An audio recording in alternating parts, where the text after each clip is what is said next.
Hi, Psych250 students. We're on to Chapter 12, Neurocognitive Disorders. Forgetting is something that we all do. There seems to be a correlation, in my opinion, between being overwhelmed, being stressed, and forgetting more, right? Do you ever walk into a room and you think, okay, why did I come into this room? I know I came into this room for some reason. Or like my friend who was about to take his motorcycle ride from my home in Irvine to his home in Utah.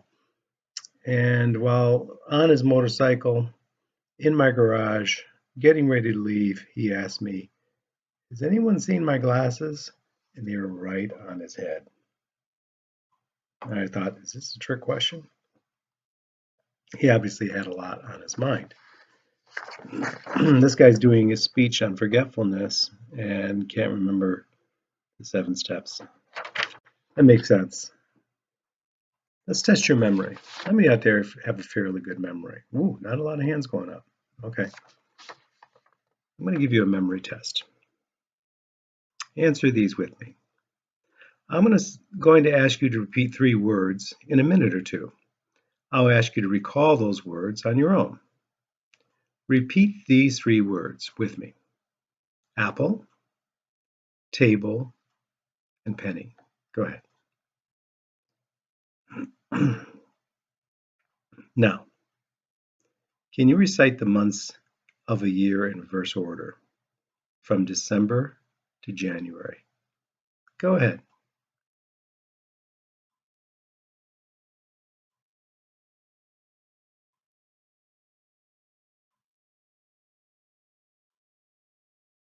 Okay. What state are you in now? Please answer. What county is this that you're in? What city are you currently in? What is the name of the place that you're in? What floor are you currently on?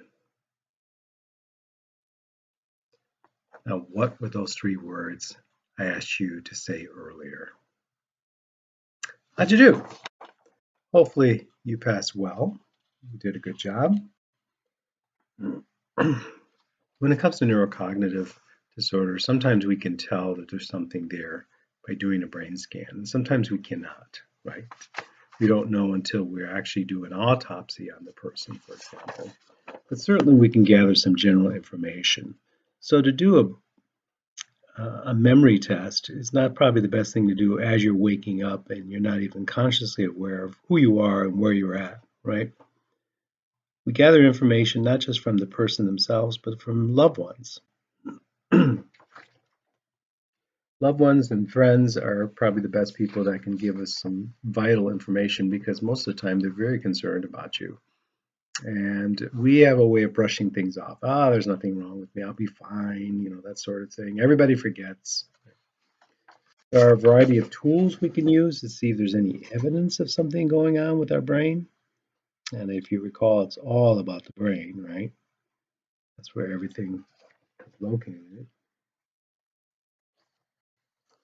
So let's talk about dementia. Think of dementia as a huge umbrella where a lot of different ailments fall under. So when we just assume that as you get older, that's just going to happen. People are going to have experienced dementia, and that's not true. Your chances increase of you getting dementia, but it's not a guaranteed. It's old age equals dementia, right? So when it comes to dementia, there's some very strong characteristics. And let me share a poem with you of somebody who started losing their ability to communicate. And to me, it's very tragic, primarily because this person was multilingual. And here's a poem that was written about them. It's called Death Before Dying. Isn't it fair? It isn't fair that a woman who spoke 4 languages and knew every word in Webster's dictionary should be brought to this death before dying. She still remembers words, but strings them all together wrong. A night wandering, she babbles in 4 languages. I can remember everything, she cries. And then she cries. Because somewhere she knows that everything does not remember her. Again, the name of that poem is called Death Before Dying. Very sad. So let me tell you about my case study. Her name is Sarah. Here's a picture of Sarah in her youth. Sarah was born in the Midwest. Her family was part of the migrant stream, Mexican-American family, and they happened to be in the Midwest picking crops when she was born. She originally hailed from the Southwest, and she lived a life of regeneration, pretty normal childhood, growing up through depression, growing up on a farm, finding someone she loved, married, had several children with. She, typical for women of her generation, was a stay-home mom, so she did the hardest job in the world. Her only pay was the success of her children. Eventually, she was divorced and wound up living with one of her children in kind of a duplex home. Life was fairly good. She got to see some of her grandchildren all the time because she lived in the same household. Her other children would come and visit when they could. About the age of 72, some strange things started to occur. It first started with a small fire in the kitchen. It produced a lot of smoke. Apparently, Sarah had forgotten a pot that was on the stove. It was quickly extinguished, and the windows were open and no harm done. How many of you have forgot something on the stove or in the oven?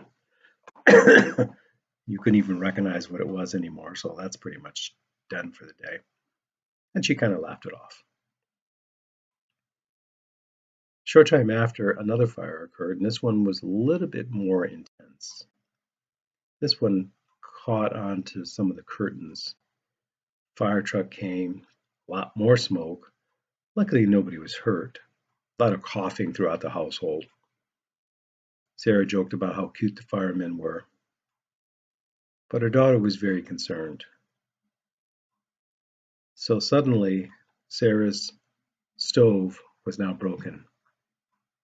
And so if meals had to be made or served, her daughter would take care of it in her kitchen, which was just right above on the second floor. I think Sarah suspected that the stove was working fine, but the gas was just turned off. She was starting to lose her independence.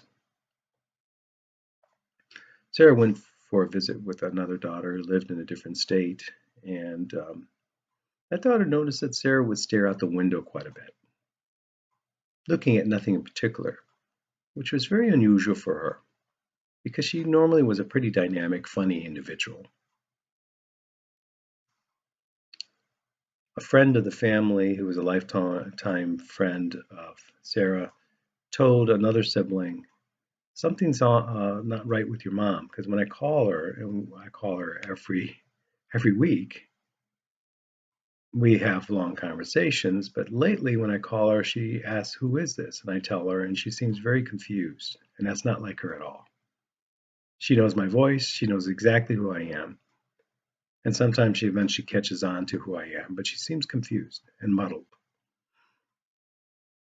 So the family got together and they took Sarah to the doctor. And the doctor said that she was in the early stages of Alzheimer's. And the sad thing about Alzheimer's is We have medications that can kind of slow or deal with some of the symptoms, but not cure. Sarah progressively got worse. And many families are faced with this decision of what to do with one of their parents when they start losing their memory and losing reality. Paranoia, anger, frustration. Of course, you can imagine those emotions when you start to lose your capacity to be who you are. Because let's face it, without memory, do you have an identity? So the family looked at their options and they decided that she needed 24-hour care 7 days a week, which meant that she had to be moved to a facility. Here was an independent woman surrounded by her family her entire life, now living with strangers. And it was a tragic decision that has to be made sometimes. Of course, the family visited her at this new facility. And for a number of years, she lived there before she eventually passed away. By the time she had passed away, she was non-communicative. She wasn't able to even speak at that point. And when she passed away, a mixed feeling of emotion. Obviously, the loss of a parent is tragic to the children, but also a sense of relief. No more suffering. So that's the sad story of Sarah, who was once young and vibrant and funny, smart. And think about all those stories in our own families where we've had somebody start to slip through our fingers. They're there, but they're not there. And as soon as they start losing their memory, it's tragic. There are the 4 stages Sarah went through. Initially diagnosed with stage 1. And what typically happens is it progressively gets worse, where an individual will forget very common things, where you left your keys and so forth, and we all do that. But then it progresses to, what is a toothbrush? What's a toothbrush for? How do I button my shirt? How do I swallow? How do I even communicate? So you can see the relevance of that poem, Death Before Dying, how relevant it really is. We've seen famous people over the years, like famous actors and actresses and personalities. We got Norman Rockwell, who would actually take a photograph of a setup of individuals and then paint it. He always felt like he was cheating that way, but I thought he was a pretty good artist. We got Rita Hayworth, certainly amazing star for her time period. And we got Ronald Reagan, who was an actor turned president. I'll never forget, during the Contra hearings, he was asked some questions, and he testified that he couldn't remember some of the information. And I remember that happening and thinking, that guy is trying to protect his underlings, right? Of course he remembers, but what a way to get away from justice is just saying, I don't remember. Well, later, he was diagnosed with Alzheimer's, and he might have been exhibiting early signs of his disorder. So now I'm not so quick to judge. I remember hearing a story of how a young boy saw him at a park surrounded by Secret Service and asked permission if he could spend a moment with the president. And that was a clear moment, right? And some folks with Alzheimer's will have clear moments when they're able to engage, and then they kind of fade out again. So that boy had a lifelong experience of meeting the president during one of his clear moments. After a while, nobody had contact with the former president. Rest in peace. We'll continue with neurocognitive disorders next time.